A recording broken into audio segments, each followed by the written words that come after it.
Bienvenue à votre émission Cofosity. Nous continuons l'étude des paraboles. Et cette semaine, dans la leçon 5, nous allons découvrir une parabole que beaucoup connaissent, mais des fois difficile à mettre en pratique. Aimer son prochain.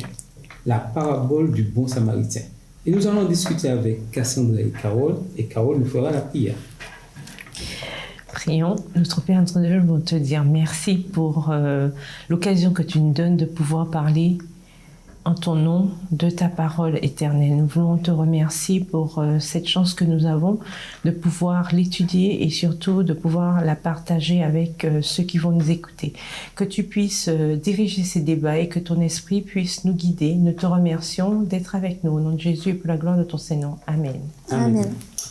Alors, cette semaine, nous sommes dans le livre de Luc, le chapitre 10, et les versets 25 à 37, où nous découvrons une nouvelle parabole que beaucoup connaissent, comme je le disais tout à l'heure, le bon samaritain. Alors, ça vous dit quelque chose, le bon samaritain? Évidemment. Bien sûr. Beaucoup. C'est une histoire très connue. Donc, j'espère que nous aurons beaucoup de choses à dire, à discuter. Mais nous allons prendre le temps quand même de nous remettre en mémoire ce que Jésus voulait nous dire dans le texte de Luc 10, à partir du verset 25, où il dit, un docteur de la loi se levait, il dit à Jésus, pour l'éprouver, « Maître, que dois-je faire pour hériter la vie éternelle ?» Jésus lui dit, « Qu'est-il écrit dans la loi ? Qui lis-tu » Il répondit, « Tu aimeras le Seigneur ton Dieu de tout ton cœur, de toute ton âme, de toute ta force et de toute ta pensée, et ton prochain comme toi-même. » Jésus répondit, « Fais cela et tu vivras. » Mais lui, voulant se justifier, dit à Jésus, « Et qui est mon prochain ?» Jésus reprit la parole et dit, « Un homme descendait de Jérusalem à Jéricho, il tomba au milieu des brigands qui le dépouillèrent, le chargèrent de coups et s'en allèrent le laissant à demi-mort. Un sacrificateur qui par hasard descendait par le même chemin, ayant vu cet homme, passa outre. Un lévite qui arriva aussi dans ce lieu, l'ayant vu, passa outre. Mais un samaritain qui voyageait, étant venu là, fut ému de compassion lorsqu'il le vit. Il s'approcha et banda ses plaies en y versant de l'huile et du vin, puis il le mit sur sa propre monture, le conduisit à une hôtellerie et prit soin de lui. Le lendemain, il tira 2 deniers, les donna à l'autre et dit, « Aie soin de lui, et ce que tu dépenseras de plus, je te le rendrai à mon retour. » Lequel de ces 3 te semble avoir été le prochain de celui qui était tombé au milieu des brigands? Verset 37. C'est celui qui a exercé la miséricorde envers lui, répondit le docteur de la loi. Et Jésus lui dit, va, et toi, fais de même. Alors, d'après ce passage, selon vous, que signifie aimer son prochain comme soi-même? C'est faire du bien à l'autre autant qu'on aurait aimé qu'on nous fasse du bien. C'est ça. Il y a un verset dans la Bible, c'est dans Matthieu 7, il me semble, qui dit « Tout ce que vous voulez que les hommes fassent pour vous, faites-le de même pour eux. » En fait, c'est la définition d'aimer son prochain. Mais est-ce qu'on aime vraiment se faire du bien?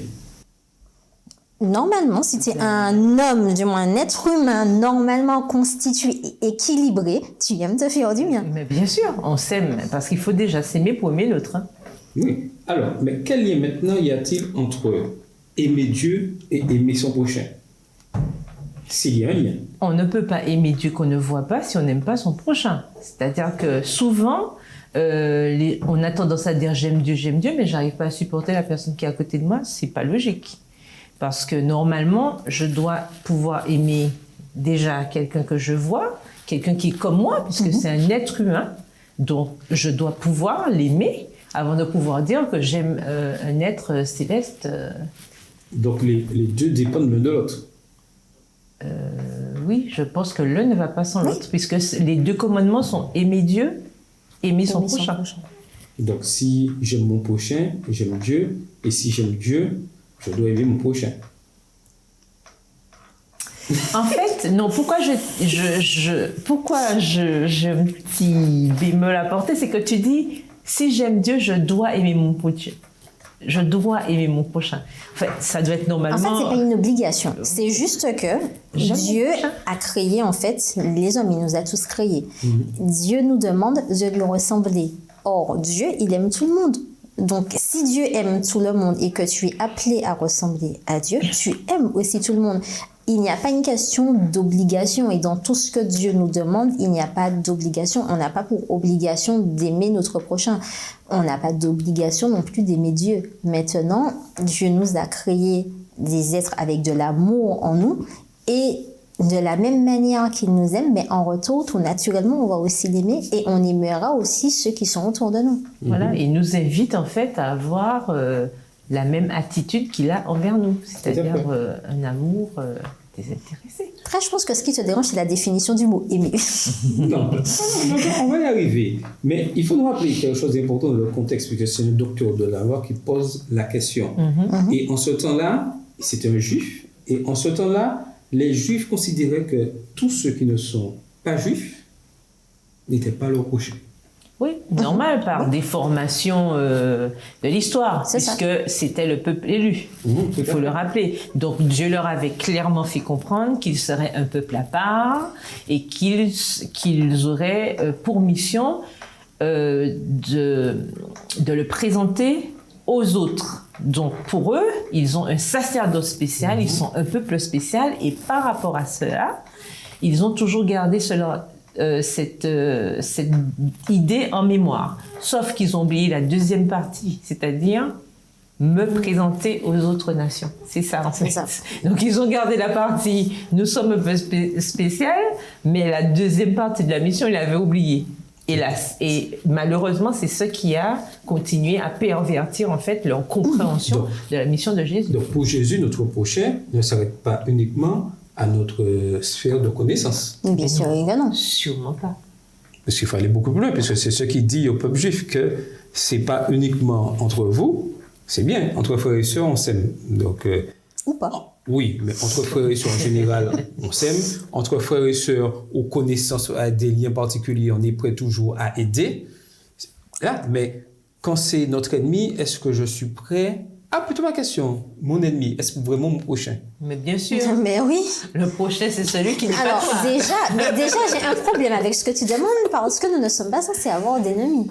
Oui, mais tu sais, mais dans la grande controverse du fait qu'on observe la parole de Dieu, on a des ennemis. Alors, non. Mais alors, aimez vos ennemis, disait Jésus. Donc, voilà, mais normalement, nous ne sommes pas censés en avoir. Et nous sommes censés justement apporter suffisamment d'amour à toutes ces personnes qui ne nous aiment pas. Donc, en quelque sorte, je dois aimer celui qui me maltraite. Oui. Mais bien sûr. Alors après, je ne t'ai pas dit de se laisser maltraiter par la personne. Non, c'est pas ce que j'ai dit quand même. Non, mais je te le précise. Mais oui, tu dois l'aimer. Mais comment arriver à ça? C'est Dieu, de toute façon, son Esprit Saint qui travaille en nous et qui nous permet d'avoir ce genre d'attitude. Ça ne vient pas de nous, puisque naturellement, nous ne pouvons pas aimer. L'amour ne fait pas partie de nous. C'est quelque chose qu'on cultive. D'accord? Puisque le fruit de l'esprit que nous devons cultiver, le premier aspect, c'est bien l'amour. Donc, on voit bien que l'amour, c'est quelque chose qui se travaille. C'est pas quelque chose qu'on a de manière innée. Par contre, plus on est en contact avec Dieu, plus on laisse sa parole nous transformer, plus on l'écoute, plus on aura cette attitude, c'est-à-dire cette propension à aimer l'autre, à comprendre ce qu'est l'amour en fait. Mais c'est pas quelque chose qui vient de nous. C'est pas quelque chose qu'on peut comprendre et qu'on peut appliquer facilement parce que c'est vrai, il est difficile d'aimer quelqu'un qui ne nous aime pas. C'est vrai, mais Dieu nous demande de le faire parce que lui-même il l'a fait. Tout à fait. Mais ma question est, aimer son prochain se caractérise de quelle manière? Qu'est-ce qui se passe quand j'aime mon prochain? Tu as donné la réponse tout à l'heure. Tu as bien dit que tu aimeras comme toi-même. Donc, tout ce que tu feras pour toi, normalement, tu devrais être prêt à le faire pour ton prochain. Alors, ok. Mais ma question est, pourquoi, des fois, on n'aime pas assez notre prochain? Mais Charles, nous sommes des êtres humains. toi, mais alors, voyons. Oui. Tu serais prêt, par exemple, disons, à t'acheter une Audi. Prenons un exemple. Si quelqu'un vient se voir et te demande de lui acheter une voiture, tu seras le premier à te dire, ah, par contre, j'ai pas acheté l'Audi pour la personne. Hein. Ça, c'est bon pour moi. Tu crois pas en compte? Ce dont tu as besoin, c'est une voiture. Allez, tiens, voici de l'argent pour acheter une voiture. Là, tu me diras, ah oui, mais en fait, tu n'as pas aimé comme moi-même, tu vois. Mais en fait, une voiture, c'est important. Mais c'est toi qui as dit assez. Hein. C'est toi qui es rentré dans ton histoire. En fait, c'est juste, on est des êtres humains, on ne va pas se mentir. Et en tant qu'être humain, on aura toujours plus de mal à agir exactement comme on le voudrait. En fait, c'est comme on le ferait pour nous-mêmes. Maintenant, Dieu nous appelle justement à être transformés et à pouvoir le faire, à ne pas avoir cet ego, cet amour propre de soi et à avoir plutôt du don pour les autres. Oui. Alors, quand tu dis, bien sûr, je tiens à préciser, amour propre, on doit avoir de l'amour propre, on doit avoir de l'estime de soi, mais c'est justement l'excès, voilà, comme on dit, l'excès en tout nuit. C'est avoir de l'excès dans, voilà, faut pas être narcissique, faut pas s'aimer trop, il faut pas s'imaginer plus important que l'autre, il faut pas imaginer non plus qu'on soit au-dessus de l'autre. Et c'est ça, en fait. Quand Jésus est venu, il voulait montrer à tous que nous sommes égaux, c'est-à-dire qu'on est tous pécheurs et on a tous droit au salut. Et dans cette parabole en particulier, nous savons très bien que les Juifs ne supportaient pas les Samaritains. Ils détestaient vraiment les Samaritains, vraiment, parce qu'ils les traitaient de sous-hommes, quoi. C'était, pour eux, c'était même pas des personnes. En fait, on en est arrivé là. Donc, dans cette illustration, je pense que Jésus volontairement a utilisé le Samaritain et le Juif. Et surtout, je pense aussi qu'il a voulu démontrer comment il fallait pas qu'il y ait de frontières entre les humains. Il faut pas qu'il y ait des frontières parce que tous, en fait, nous avons accès au salut. Tous, nous sommes au même niveau et nous devons avoir ma question cette envie de... Est-ce que aimer mon prochain, c'est lui donner tout ce qu'il souhaite ou partager mes finances avec cette personne pour l'aider? Mais non, mais on t'a dit comme toi-même, donc il faut être équilibré. Il faut équilibrer. Tu es terrible. En fait, c'est vrai que on a souvent... Non, parce que je veux dire, il y a des gens qui ont des fortunes et qui distribuent leur fortune. Est-ce qu'ils aiment vraiment Mais ils distribuent, mais pas pour se retrouver dans la misère non plus. Ils distribuent, mais pas pour se retrouver dans la misère. Est-ce qu'ils aiment vraiment leur prochain? Mais bien sûr, puisqu'on partage. On partage. Si je donne à l'autre et que je permets à l'autre d'avoir une chance d'évoluer comme moi, de pouvoir progresser comme moi, c'est de l'amour en fait. L'essentiel, c'est d'être désintéressé dans tout ça, c'est-à-dire ne pas attendre en retour, ne pas faire les choses parce qu'il faut faire, mais parce qu'on est vraiment sincère. Là, tu dis quelque chose d'intéressant. L'amour désintéressé. L'amour désintéressé, parce que finalement, il y a des personnes qui peuvent donner juste pour le m'as-tu vu, oui, c'est ça. Et dans un intérêt aussi, en fait, ça. pour eux, et pas clairement, et puis montrer, voilà, je suis au-dessus des personnes et j'ai fait telle et telle chose. Voilà. Donc, c'est avant tout l'amour désintéressé qui fonctionne. Après, pour revenir à ta question, Charles, bien évidemment, il faut savoir, on est là aussi pour apporter un témoignage à l'autre. Si l'autre demande quelque chose d'inconsidéré, ben, c'est à nous aussi de pouvoir parler avec cette personne, amener cette personne à une certaine réflexion pour aussi reconsidérer ce dont elle a besoin. Là, il est question de ce dont on a besoin et pas ce dont on veut par futilité et par bon plaisir. C'est ça. Parce qu'il ne s'agit pas d'être déraisonnable non plus. Dans ce partage et dans cet amour. Il ne faut pas qu'on ait un amour déraisonné. Il faut que ce soit dans la limite des stocks disponibles. J'aime bien utiliser cette expression parce qu'en fait, il faut qu'on ait de la mesure dans tout. Parce que Dieu est un Dieu équilibré. Il nous demande d'être équilibré. On sait qu'il y a un temps pour tout. Le sage disait, il y a un temps pour tout. Quand on dit un temps pour tout, ça veut dire aussi que dans notre façon de fonctionner, nous devons avoir cette habitude de faire les choses avec réflexion. On doit réfléchir. On doit savoir quand donner, quand pas donner. Tout comme Dieu, il donne parfois, il ne donne pas des fois. Donc nous aussi, nous devons réfléchir et savoir si je vais donner quelque chose à quelqu'un qui va plus le mettre en difficulté que l'aider, est-ce que je vais y aller sous couvert de l'amour? Non, il faut que je sois raisonnable.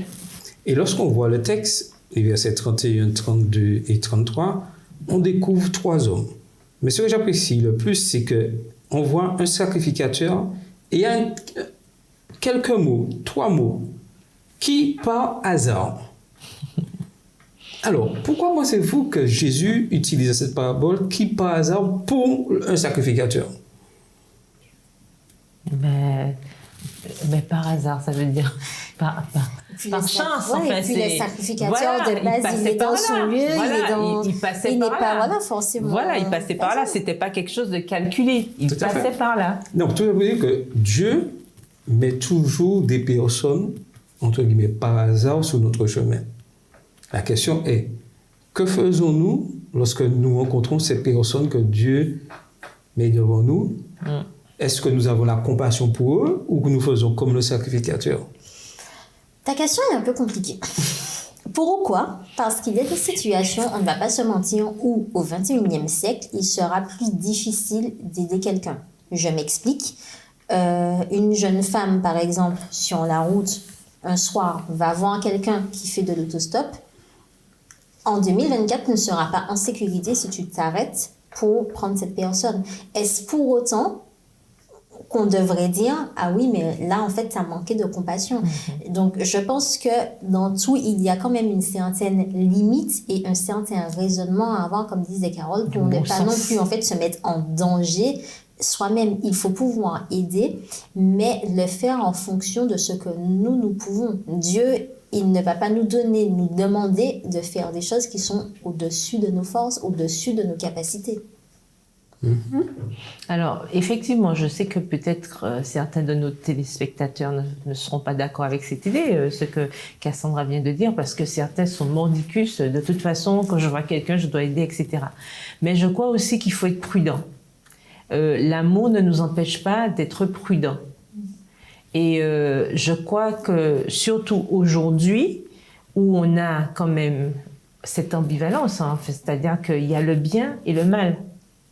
Et on doit y penser, parce que tout le monde n'est pas gentil, et tout le monde n'est pas beau, d'accord? Et tout le monde n'est pas consciencieux, ou voilà. Donc, on sait que des fois, c'est vrai, il va nous arriver de ne pas pouvoir exercer cette compassion ou voilà, d'aider quelqu'un dans une situation particulière. Pourquoi? Parce que on doit en quelque part aussi se protéger.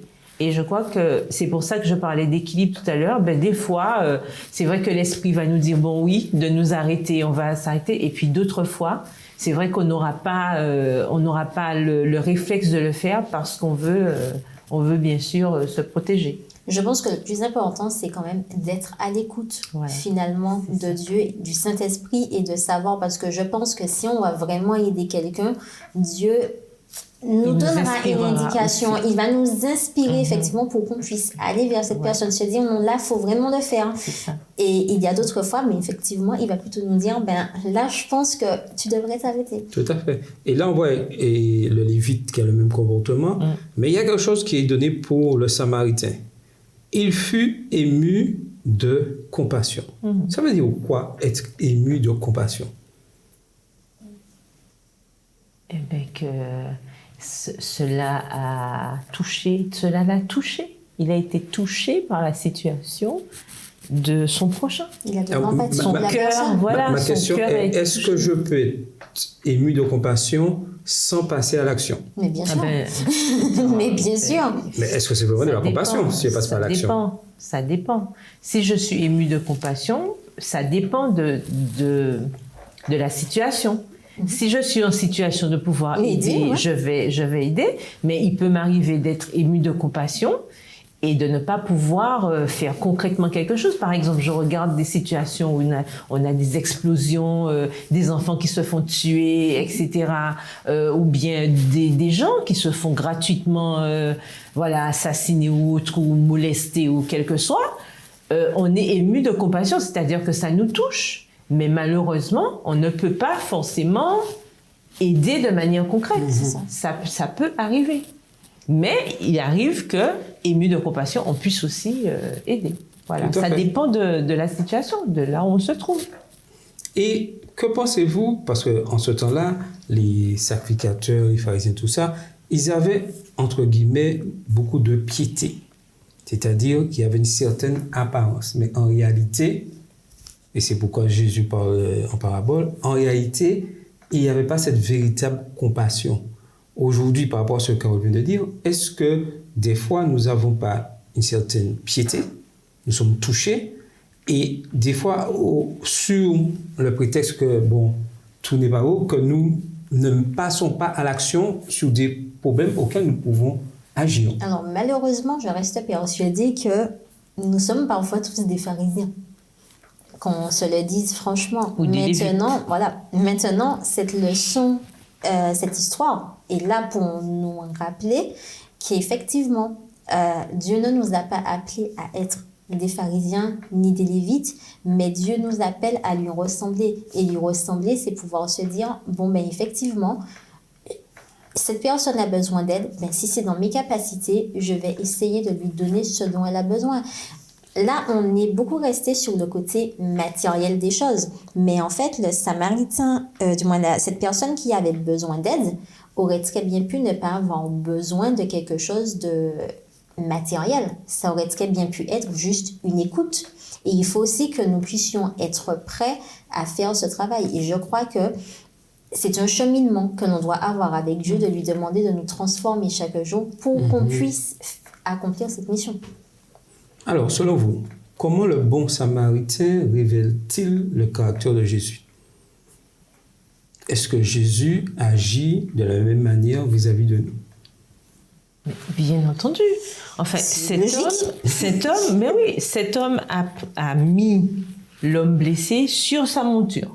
Ça veut dire qu'à partir de là, lui, il est à pied et l'homme est sur sa monture. On est d'accord. Donc déjà, il y a un sens de sacrifice là. On le voit. Ensuite, quand il arrive à l'auberge, il paie quand même les soins de cet homme et il ajoute même, et il dit, si toutefois il n'y a pas suffisamment avec ce que je t'ai donné, à mon retour, je vais te compenser par rapport à ce que tu auras dépensé en plus. Donc, il va jusqu'au bout de l'action. Et même après, c'est-à-dire qu'il y a un avant, pendant et un après. C'est-à-dire qu'il y a un suivi de ces soins-là. Donc, ça veut dire que jusqu'au bout, il est avec cet homme. Et c'est exactement comme ça que Jésus agit entre nous. Il y a un avant Jésus, pendant et après aussi. Parce qu'il s'occupe de nous, même après notre rencontre avec lui. Donc, je pense qu'il est tout à fait dans l'esprit de ce qu'on nous demande. Quand on nous demande d'agir envers notre prochain, c'est pareil pour nous. Quand on aide quelqu'un, c'est vrai, avant que la personne nous rencontre, il y avait une situation. Pendant, il y a une situation, on a aidé et tout, mais il faut qu'il y ait un suivi aussi. Il faut qu'on s'intéresse à la personne et savoir, est-ce que c'est comme un médecin, je pense. D'ailleurs, on appelle ça médecin traitant. Pourquoi? Parce que on a été malade, le médecin nous a vus, mais après, il y a un suivi pour que je puisse savoir comment va la personne. Et je pense que c'est la même chose qu'on doit appliquer si on veut être de bons samaritains. Tout à fait. Et n'oublions pas que le sacrifice que Jésus a fait, il a quitté son royaume afin que chaque être humain puisse être sauvé par le sacrifice qu'il a fait sur la croix. Donc, c'est un exemple typique des choses. Mais, est-ce que vous avez déjà rencontré un bon samaritain? Oui. Tout à fait, oui. Tu sais, en fait, on a tendance à penser que l'histoire, à travers cette histoire, que ce sera toujours une situation, j'ai envie de dire, un petit peu extraordinaire. Tu vas effectivement rencontrer quelqu'un sur le bord de la route, que tu vas la ramasser, tu vas faire quelque chose. Mais en fait, ne serait-ce que la fois, par exemple, où tu tombes en panne et qu'il y a quelqu'un qui a pu venir te dépanner, c'est déjà un bon samaritain, par exemple. Tout à fait. Tu vois? Et je pense que si on remet les choses dans le contexte et qu'on arrive à se conditionner comme ça, on réalise que dans nos vies, on a plus souvent que rarement des bons samaritains qui ont fait des choses pour nous. Et quel impact cela a eu sur vous? Ça peut être aussi une écoute. on a un coup de mou, quelque chose, mais on a trouvé quelqu'un pour nous écouter, pour nous conseiller, etc. Ça aussi, non, mais cette moi, personne... Moi, ça me fait penser à un frère que j'avais rencontré sur la rocade et croisé, et j'ai vu sa voiture en panne. Et j'ai dépassé, mais c'est après que j'ai vu le frère. Donc j'ai fait demi-tour, je suis revenu, et je lui ai dit, il m'a dit oui, merci beaucoup, je l'ai amené chez lui, tout ça. Et chaque fois qu'il me voit, il me dit, ah, c'est mon bon samaritain, il est content. Et ça, c'est important d'avoir l'impact qu'on a sur les gens, d'avoir cet amour, d'aimer notre prochain, quel que soit. Et la moindre petite occasion, le plus souvent, nous voulons faire de grandes choses, mais la moindre petite occasion, pouvons agir sur les autres, et cela a toujours un impact positif. Oui, tout à fait. Parfois, c'est juste un message. Oui, mais oui. Juste un SMS, juste un WhatsApp envoyé. Parfois, c'est ce qu'il fallait à la personne. Tout à fait, tout à fait. Et en fait, on se rend compte que dans les petites choses, de toute façon, Jésus nous demande d'être fidèle dans les petites choses. Sois fidèle dans les petites choses et je te donnerai de grandes. Donc, en fait, dans les moindres petits détails, partout dans notre vie, en fait, on doit respirer. Justement, cet amour-là, on doit respirer Dieu. C'est-à-dire que on doit être des lettres ouvertes. D'ailleurs, l'apôtre Paul nous le conseille. Si nous voulons être sel de la terre, si nous voulons être lumière, ça veut dire qu'on doit émaner quelque chose de positif. Quand les gens sont autour de nous, quand ils nous voient, ils doivent être contents. Quand je dis contents, c'est-à-dire qu'on doit leur apporter quelque chose de positif. Et ça, je pense qu'on doit y penser régulièrement dans notre façon de faire, nos paroles, nos actions et tout. On doit vraiment se demander, quelle trace que je laisse? Est-ce que je laisse quelque chose de positif? Justement, pour pousser les autres, à leur tour, à être de bons samaritains. Je me rappelle, quand je suis arrivée en Guadeloupe pour mes études, je n'avais pas de voiture. Et en fait, j'ai trouvé une amie qui, à chaque fois, elle me véhiculait. On allait faire nos courses ensemble et ça fonctionnait comme ça. Et à la suite, moi, j'ai eu ma voiture. Et tout naturellement, j'emmenais mes copines aussi. Venez, on va faire les courses. Et j'ai été surprise de voir, quand je suis arrivée ailleurs après, de voir que pour des personnes, c'était pas normal. Si je te véhicule, tu dois forcément me payer. Exactement. Et là, je me suis dit, voilà. En fait, il y a quand même un contraste. Parce que pour moi, c'était naturel de me dire, mais en fait, quelqu'un m'a fait du bien à un moment donné, mais en retour, je ferai du bien à d'autres. Et ça a fait du bien à ces personnes-là qui ont peut-être continué à faire pareil. Et on se rend compte que dans la vie, il y a des personnes qui ne vont pas forcément faire ça. Mais c'est à nous, justement, de pouvoir leur apporter notre témoignage, notre regard qui sera différent pour qu'ils puissent finalement devenir de bons samaritains. Oui, mais est-ce que c'est, entre guillemets, un péché lorsque j'aide quelqu'un de lui dire, il faudra payer l'essence de la voiture pour que je t'emmène faire les courses? Bon, alors là, c'est plus un service. C'est un autre débat, mais en fait, là, tu n'es pas en train d'aider la personne. Et là, c'est pas de la compassion et tu n'es pas en train d'aider, là. Parce là, tu es en train d'aider de l'aide qu'on fait payer, c'est pas de l'aide, hein. Ça, c'est un service. Tu paies un service. Voilà, donc tu travailles en quelque part. C'est ça. C'est un travail, puisque c'est rémunéré. C'est pas aimer mon prochain, alors. Non, pour moi, tu l'aimes de manière... En fait, c'est quelque chose d'intéressé. Voilà. En fait, je vais te véhiculer parce que, un exemple tout simple, il y a quelqu'un qui m'a clairement dit, écoute, comme je te véhicule, maintenant, quand il y a des repas, tu peux me faire des tartes. Non, en fait. Non, en fait. Alors qu'on ne doit rien attendre en retour quand on aide. Voilà. Je comprends pas. Si tu décides de m'emmener bénévolement en voiture quelque part, en fait, c'est si j'ai envie en retour de t'offrir quelque chose. Je te remercie de la manière qui me semble la plus appropriée. Mais je n'ai pas d'obligation à te. C'est ça. Il faut rien à rendre. Mais, en fait, on ne doit rien attendre. Il faut rien attendre en retour. Quand on aide, point. Quand on aide. Quand Jésus a décidé de venir mourir sur la croix pour nous, il souhaite que nous soyons sauvés, mais il n'impose à personne et je suis mort pour toi sur la croix, tu as intérêt à te tenir tranquille, tu vois. C'est pas ça. Jésus n'a pas ça. D'accord? Donc, tout à fait. pour nous. D'où le sens important de donner gratuitement. Et ça, normalement, c'est pas donner, alors c'est inclus, c'est surtout je mets des en fait donner gratuitement. Je donne en fait c'est gratuit. Non mais c'est on a compris, oui, c'est juste pour appuyer, donner gratuitement. Non, il faut parce qu'aujourd'hui dans la société, donner, ça inclut un certain retour. Ça. Ouais, ce n'est Et pas en un don. ajoutant le mot C'est pas gratuitement. un don. Ce n'est Oui, plus un don. mais c'est ça, la véritable compassion. Faire preuve de compassion, c'est pouvoir ne rien attendre en retour. C'est de pouvoir, même que j'ai agi avec compassion, que même si je me retrouve dans cette situation, je n'attends pas parce que j'ai donné cette compassion à quelqu'un que cette personne me donne sa compassion en retour. Et puis des fois, on donne même, on est compatissant, et finalement, on récupère quoi? De la haine, de l'envie, de la jalousie, en fait, tout ce qui est négatif. Est-ce qu'on va pour autant regretter d'avoir donné? Non, puisqu'on sait pourquoi on l'a fait.